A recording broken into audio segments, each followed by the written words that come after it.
Assalomu alaykum, hurmatli tadbirkorlar, marhamat mijozlar. Bugun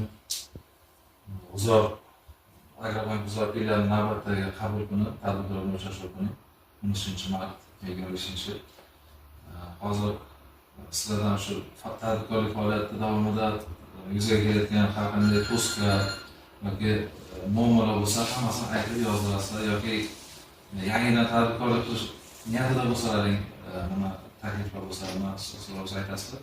Biz o'sha muammoni dolzarbligini kelib chiqib, o'sha vaqtida, balki shu joyida hal bo'ladi, balki shu vaqt tarafidan o'zimizga yozib, sizlarga shu muammolarni yechishga harakat qilamiz.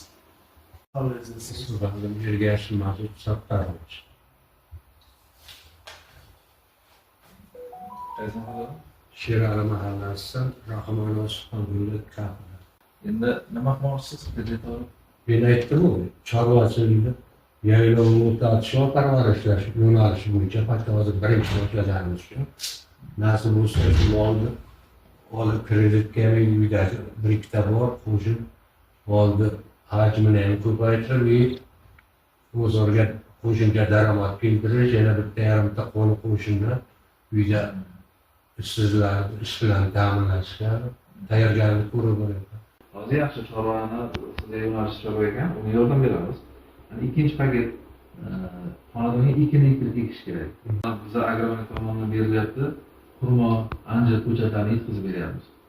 Xurmo ko'chatini bersak, ekib daromadni oshirish uchun o'zingiz uchun ekasizmi hovliga? Endi katta miqdordan bo'lmasa ham 20 donadan, 15 donadan imkoniyatdan kelib chiqibman. Bu ham bitta paket. Ertaga 3-4 yildan keyin o'sha xurmo ko'chati meva bergandan keyin o'sha mevalarni qaytarib sotib olishni ham yo'lga qo'yganmiz. Agrobank tomonidan qo'shimcha yana o'sha ta'minotchilar yo'lga qo'yilgan.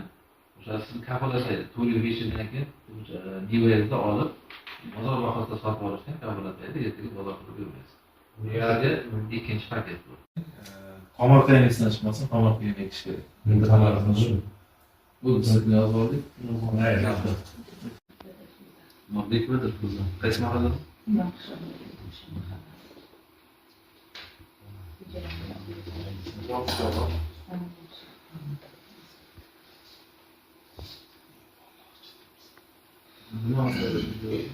O'sha payzonlikni tamoshasi salomlasizmi? Do'stim ekan. Yangi ma'lumotlar. Do'stim.